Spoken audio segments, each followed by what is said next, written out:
Cinema മേഖലയുമായി ബന്ധപ്പെട്ട് നടക്കുന്ന ചർച്ചകളിൽ ഇപ്പോൾ സ്ഥിരമായി കേൾക്കുന്ന വിഷയമാണ് ജെൻഡർ പേ ഗ്യാപ്പ്. സ്ത്രീക്കും പുരുഷനും ഒരേ തൊഴിലിന് ലഭിക്കുന്ന വേതനം തമ്മിൽ വ്യത്യാസമുണ്ടെന്ന് കാണിക്കുവാൻ ഉപയോഗിക്കുന്ന സാങ്കേതിക പദമാണ് ജെൻഡർ പേ ഗ്യാപ്പ് എന്നത്.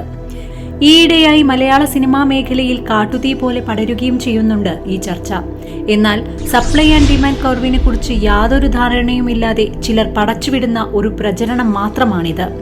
ഈ അവസരത്തിൽ സിനിമാ വ്യവസായത്തിലെ ജെൻഡർ പേ ഗ്യാപ്പും അതിലൂടെ ആരോപിക്കപ്പെടുന്ന ലിംഗവിവേചനവും പരിശോധിക്കുകയാണ് ഇഗാലിറ്റേറിയൻ റെവല്യൂഷൻ.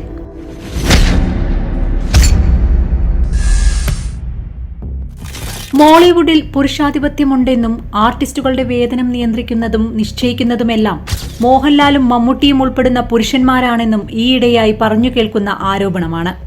ഗ്രേറ്റ് ഫാദർ, യാത്ര എന്നീ മമ്മൂട്ടി ചിത്രങ്ങൾ 50 കോടി ക്ലബിൽ ഇടം നേടിയതായി IMDb കണക്കുകൾ പറയുന്നു. മോഹൻലാലിന്റെ സിനിമകളായ പുലിമുരുകൻ ലോകമെമ്പാടുമുള്ള കളക്ഷനിൽ നിന്ന് 141.6 കോടിയും ലൂസിഫർ 127.4 കോടിയും വരുമാനം നേടി 100 കോടി ക്ലബിൽ ഇടം പിടിച്ചവയുമാണ്.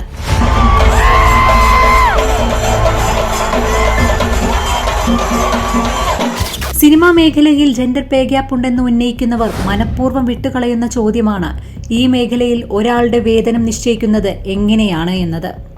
ജനക്കൂട്ടത്തെ ആകർഷിക്കുന്നതിനുള്ള കഴിവാണ് എന്നതാണ് ലളിതമായ ഉത്തരം.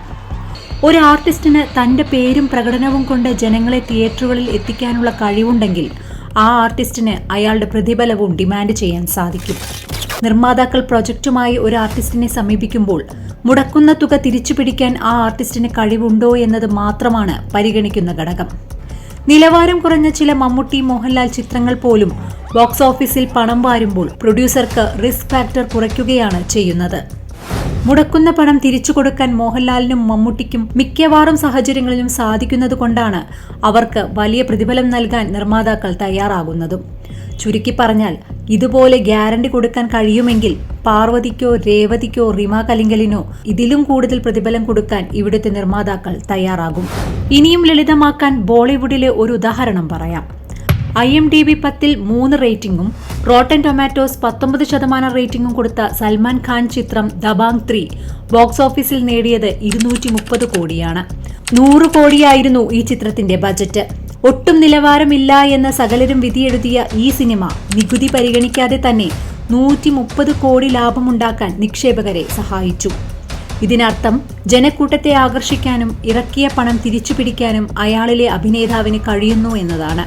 പണം ഇറക്കിയാൽ നഷ്ടം സംഭവിക്കാൻ സാധ്യത കുറവായതിനാൽ പ്രതിഫലം ഡിമാൻഡ് ചെയ്യാനുള്ള അവസരവും അദ്ദേഹത്തിന് തന്നെ ലഭിക്കുകയാണ് ഇതിലൂടെ ചെയ്തത്.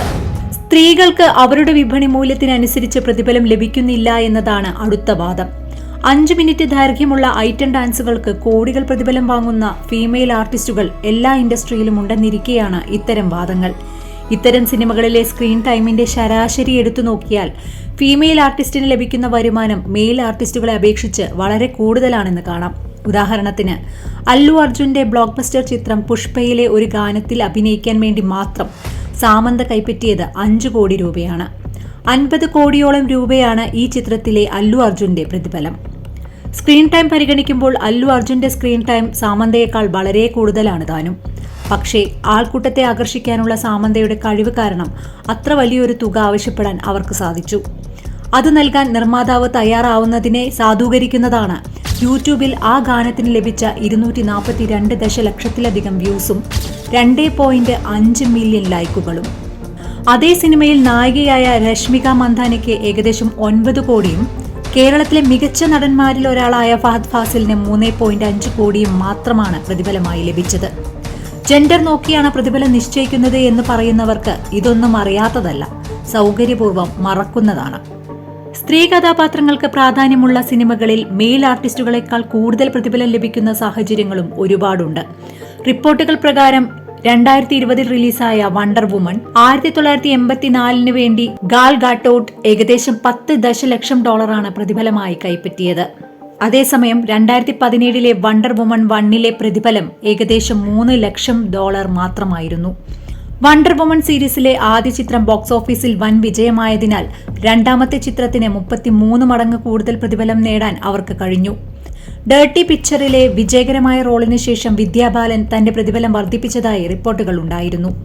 2011 ആരാധകരുടെ എണ്ണത്തിലെ വൻതോതിലുണ്ടായ വർധനവ് കാരണം ഒരു സിനിമയിൽ അഭിനയിക്കാൻ ഏകദേശം 10 മുതൽ 12 വരെ കോടി ആവശ്യപ്പെടാൻ അവർക്ക് സാധിച്ചു. ഇപ്പോഴത്തെ അവരുടെ ആസ്തി 134 കോടി രൂപയിലധികമാണ്. ഒരു സിനിമയ്ക്ക് ഏകദേശം 6 കോടിയോളം പ്രതിഫലം വാങ്ങുന്ന ഇമ്രാൻ ഹാഷ്മിയെ പോലുള്ള പല നടന്മാരെക്കാളും മുകളിലാണ് ഇത്. എന്തിനേറെ പറയുന്നു, അടുത്തിടെ റിലീസ് ചെയ്ത പുഴു എന്ന ചിത്രത്തിൽ നായികയുമായി സമാനമായ സ്ക്രീൻ ടൈം പങ്കിട്ട അപ്പുണ്ണി ശശിയേക്കാൾ കുറവാണ് പാർവതിക്ക് ലഭിച്ച പ്രതിഫലമെന്ന് നിങ്ങൾ കരുതുന്നുണ്ടോ? മോളിവുഡിൽ ഏറ്റവും അധികം പ്രതിഫലം വാങ്ങുന്ന നടിമാരിൽ ഒരാളാണ് പാർവതി തിരുവോത്ത്. ഒരു സിനിമയ്ക്ക് 1 കോടിയോളം രൂപയാണ് പ്രതിഫലം വാങ്ങുന്നത് എന്നതാണ് റിപ്പോർട്ടുകൾ. മലയാളം ഇൻഡസ്ട്രിയിലെ എല്ലാ പുരുഷ അഭിനേതാക്കളും പാർവതിയേക്കാൾ കൂടുതൽ സമ്പാദിക്കുന്നുണ്ടെന്ന് നിങ്ങൾ കരുതുന്നുണ്ടോ? ജനക്കൂട്ടത്തെ ആകർഷിക്കാനുള്ള അവരുടെ കഴിവും അവരെ വിശ്വസിച്ച് പണമിറക്കാൻ നിർമ്മാതാക്കൾ തയ്യാറാവുന്നതും കൊണ്ട് അവർക്ക് കൂടുതൽ പ്രതിഫലം ആവശ്യപ്പെടാൻ കഴിയുന്നു. ചുരുക്കത്തിൽ, ഒരാളുടെ വേതനം നിർണ്ണയിക്കുന്നതിൽ അയാളുടെ ജെൻഡറിന് ഒരു റോളുമില്ല. നിങ്ങൾ കൂടുതൽ വരുമാനം കൊണ്ടുവരുന്നുവെങ്കിൽ നിങ്ങൾക്ക് കൂടുതൽ സമ്പാദിക്കാം. നിങ്ങളുടെ സിനിമകൾക്ക് ലാഭം നേടാൻ കഴിയുമെന്ന് നിക്ഷേപകർക്ക് മുന്നിൽ തെളിയിക്കാൻ കഴിഞ്ഞാൽ അതനുസരിച്ചുള്ള പ്രതിഫലം നിങ്ങൾക്ക് ആവശ്യപ്പെടാം. നിർമ്മാതാക്കളെ സിനിമയെടുക്കാൻ പ്രേരിപ്പിക്കുന്നതിലെ പ്രധാന ഘടകം മുടക്കുന്ന പൈസയ്ക്കും എടുക്കുന്ന റിസ്കിനും അനുസരിച്ചുള്ള ഏറ്റവും ഉയർന്ന ലാഭം ലഭിക്കണമെന്നതാണ്. ഇനി എന്തുകൊണ്ടാണ് മോഹൻലാലും മമ്മൂട്ടിയും മലയാളം ഇൻഡസ്ട്രിയിൽ ടോപ്പിൽ നിൽക്കുന്നു എന്ന് ചോദിച്ചാൽ പുരുഷനായതുകൊണ്ടല്ല, മറിച്ച് കഠിനാധ്വാനവും പരിശ്രമവും കൊണ്ടെന്നതാണ് ഉത്തരം. മറിച്ചായിരുന്നുവെങ്കിൽ ഒരുപാട് മമ്മൂട്ടിമാരെയും മോഹൻലാൽമാരെയും നമ്മൾ കാണേണ്ടി വന്നേനെ. ചില പ്രൊപ്പഗാൻഡകളുടെ ഭാഗമായാണ് എല്ലായിടത്തും ജെൻഡർ പൊളിറ്റിക്സ് തിരികെ കയറ്റുന്നത്. അത് തിരിച്ചറിയുക എന്നതും പൊളിച്ചെഴുതുക എന്നതും ഇഗാലിറ്റേറിയൻ റെവല്യൂഷന്റെ ലക്ഷ്യമാണ്. Egalitarian Revolution.